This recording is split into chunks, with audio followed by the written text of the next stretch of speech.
फिर शोक को दूर कर तुम स्वयं राज्य करो। श्री राम का भरत से कहना। अपने सुहृदों से घिरकर बैठे हुए पुरुष सिंह श्री राम आदि भाइयों की वह रात्रि पिता की मृत्यु के दुख से शोक करते हुए ही व्यतीत हुई। सवेरा होने पर भरत आदि तीनों भाई सुहृदों के साथ ही मंदाकिनी के तट पर आ गए और स्नान होम एवं जप आदि करके पुनः श्री राम के पास लौट आए। वहां आकर सभी चुपचाप बैठ गए, कोई कुछ बोल नहीं रहा था। तब सुहृदों के बीच में बैठे हुए भरत ने श्री राम से इस प्रकार कहा, भैया, पिताजी ने वरदान देकर मेरी माता को संतुष्ट कर दिया और माता ने यह राज्य मुझे दे दिया। अब मैं अपनी ओर से ये अकंटक राज्य आपकी ही सेवा में समर्पित करता हूँ। आप इसका पालन एवं उपभोग कीजिए। वर्षा काल में जल के महान वेग से टूटे हुए सेतु की भांति इस विशाल राज्य खंड को संभालना आपके सिवा दूसरे के लिए अत्यंत कठिन है। पृथ्वीनाथ जैसे गधा घोड़े की और अन्य साधारण पक्षी गरुड़ की चाल नहीं चल सकते, उसी प्रकार मुझसे आपकी गति का, आपके पालन पद्धति का अनुसरण नहीं हो पाएगा। श्री राम जिसके पास आकर दूसरे लोग जीवन निर्वाह करते हैं, उसी का जीवन उत्तम है, और जो दूसरों का आश्रय लेकर जीवन निर्वाह करता है, उसका जीवन दुखमय है। अतः आपके लिए राज्य करना ही उचित है। जैसे फल की इच्छा रखने वाले किसी पुरुष ने एक वृक्ष लगाया, उसे पाल पोस कर बड़ा किया, फिर उसके तने मोटे हो गए और वह ऐसा विशाल वृक्ष हो गया कि किसी नाटे कद के पुरुष के लिए उस पर चढ़ना अत्यंत कठिन था। उस वृक्ष में जब फूल लग जाएं, उसके बाद भी यदि वह फल ना दिखा सके, तो जिसके लिए उस वृक्ष को लगाया गया था वह उद्देश्य पूरा ना हो सका। ऐसी स्थिति में उसे लगाने वाला पुरुष उस प्रसन्नता का अनुभव नहीं करता जो फल की प्राप्ति होने से संभावित थी। महाबाहु, यह एक उपमा है। इसका अर्थ आप यह समझ लें कि पिताजी ने आप जैसे सर्व सद्गुण संपन्न पुत्र को लोक रक्षा के लिए उत्पन्न किया था। यदि आपने राज्य पालन का भार अपने हाथ में नहीं लिया, तो उनका वह उद्देश्य व्यर्थ हो जाएगा। इस राज्य पालन के अवसर पर आप श्रेष्ठ एवं भरण पोषण में समर्थ होकर भी यदि हम भृत्यों का शासन नहीं करेंगे, तो पूर्वोक्त उपमा ही आपके लिए लागू होगी।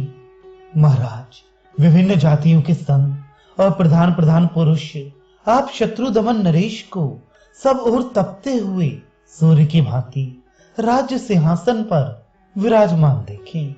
ककुत्स कुलभूषण इस प्रकार आपके अयोध्या को लौटते समय मतवाले हाथी गर्जना करें और अंतःपुर की स्त्रियां एकाग्र चित्त होकर प्रसन्नता पूर्वक आपका अभिनंदन करें।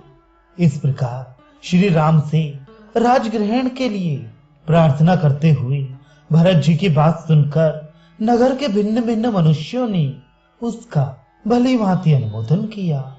तब शिक्षित बुद्धि वाले अत्यंत धीर भगवान श्री राम ने यशस्वी भरत को इस तरह दुखी हो विलाप करते देख उन्हें सांत्वना देते हुए कहा, भाई, यह जीव ईश्वर के समान स्वतंत्र नहीं है, अतः कोई यहाँ अपनी इच्छा के अनुसार कुछ कर नहीं सकता। काल इस पुरुष को इधर उधर खींचता रहता है। समस्त संग्रहों का अंत विनाश है, लौकिक उन्नतियों का अंत पतन है, संयोग का अंत वियोग है और जीवन का अंत मरण है। जैसे पके हुए फलों को पतन के सिवा और किसी से भय नहीं है, उसी प्रकार उत्पन्न हुए मनुष्यों को मृत्यु के सिवा और किसी से भय नहीं है। जैसे सुदृढ़ खंभे वाला मकान भी पुराना होने पर गिर जाता है, उसी प्रकार मनुष्य जरा और मृत्यु के वश में पड़कर नष्ट हो जाती हैं। जो रात बीत जाती है वे लौटकर फिर नहीं आती। जैसे यमुना जल से भरे हुए समुद्र की ओर जाती ही है, उधर से लौटती नहीं। दिन रात लगातार बीत रही हैं और इस संसार में सभी प्राणियों की आयु का तीव्र गति से नाश कर रही हैं। ठीक वैसे ही जैसे सूर्य की किरणें ग्रीष्म ऋतु में जल को शीघ्रता पूर्वक सोखती रहती हैं। तुम अपने ही लिए चिंता करो, दूसरे के लिए क्यों बार बार शोक करते हो। कोई इस लोक में स्थित हो या अन्यत्र गया हो, जिस किसी की भी आयु तो निरंतर क्षीण ही हो रही है। मृत्यु साथ ही चलती है, साथ ही बैठती है और बहुत बड़े मार्ग की यात्रा भी साथ ही जाकर वह मनुष्य के साथ ही लौटती है। शरीर में झुर्रियां पड़ गईं, सिर के बाल सफेद हो गए, फिर जरावस्था से जीर्ण हुआ मनुष्य कौन सा उपाय करके मृत्यु से बचाने के लिए अपने प्रभाव को प्रकट कर सकता है। लोग सूर्योदय होने पर प्रसन्न होते हैं, सूर्यास्त होने पर भी खुश होते हैं, किंतु यह नहीं जानते कि प्रतिदिन अपने जीवन का नाश हो रहा है। किंतु ऋतु का प्रारंभ देखकर मानो वह नई नई आई हो, पहले कभी आई ही ना हो, ऐसा समझकर लोग हर्ष से खिल उठते हैं। परंतु ये नहीं जानते कि इन ऋतुओं के परिवर्तन से प्राणियों के प्राणों का आयु का क्रमशः क्षय हो रहा है। जैसे महासागर में बहते हुए दो काठ कभी एक दूसरे से मिल जाते हैं और कुछ काल के बाद अलग भी हो जाते हैं, उसी प्रकार स्त्री, पुत्र, कुटुंब और धन भी मिलकर बिछुड़ जाते हैं, क्योंकि इनका वियोग अवश्यंभावी है। इस संसार में कोई भी प्राणी यथा समय प्राप्त होने वाले जन्म मरण का उल्लंघन नहीं कर सकता। इसलिए जो किसी मरे हुए व्यक्ति के लिए बार बार शोक करता है, उसमें भी ये सामर्थ्य नहीं है कि वह अपनी ही मृत्यु को टाल सके। जैसे आगे जाते हुए यात्रियों अथवा व्यापारियों के समुदाय से रास्ते में खड़ा हुआ पथिक यूं कहे कि मैं भी आप लोगों के पीछे पीछे आऊंगा, और तदनुसार वे उनके पीछे पीछे जाए। उसी प्रकार हमारे पूर्वज पिता पितामह आदि जिस मार्ग से गए हैं, जिस पर जाना अनिवार्य है तथा जिससे बचने का कोई उपाय नहीं है, उसी मार्ग पर स्थित हुआ मनुष्य किसी और के लिए शोक कैसे करे। जैसे नदियों का प्रवाह पीछे नहीं लौटता, उसी प्रकार दिन दिन ढलती हुई अवस्था फिर नहीं लौटती है, उसका क्रमशः नाश हो रहा है। ये सोचकर आत्मा को कल्याण के साधन भूत धर्म में लगाए, क्योंकि सभी लोग अपना कल्याण चाहते हैं।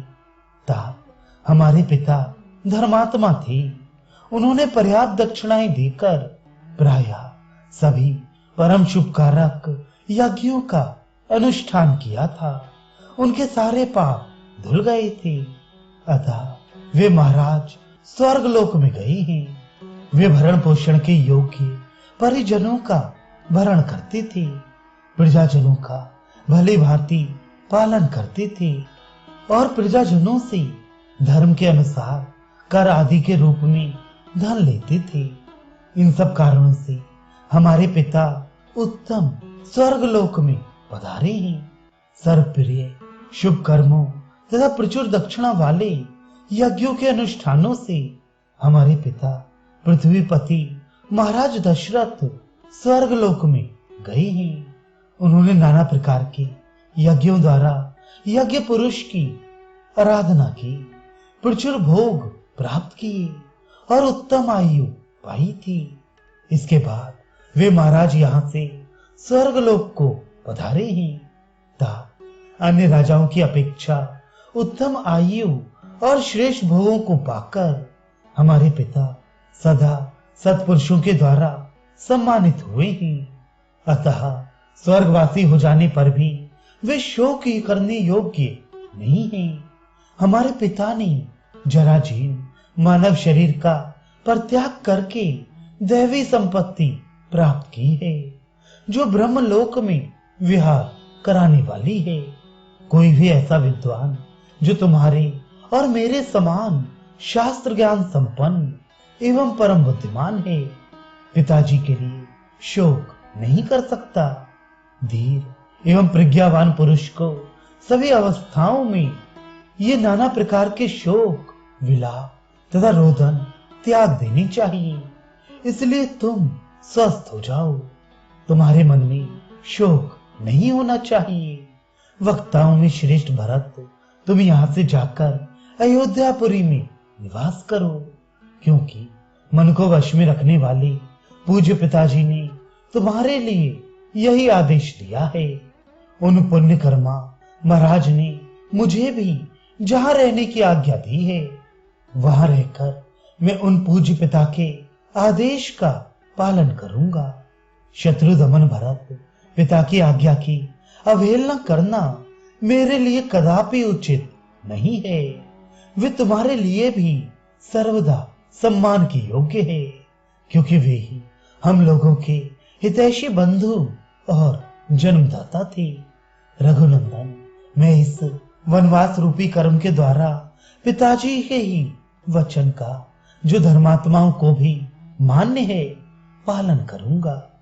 नरश्रेष्ठ, परलोक पर विजय पाने की इच्छा रखने वाले मनुष्य को धार्मिक, क्रूरता से रहित और गुरुजनों का आज्ञा पालक होना चाहिए। मनुष्यों में श्रेष्ठ भरत, हमारे पूज्य पिता दशरथ के शुभ आचरणों पर दृष्टिपात करके तुम अपने धार्मिक स्वभाव के द्वारा आत्मा की उन्नति के लिए प्रयत्न करो।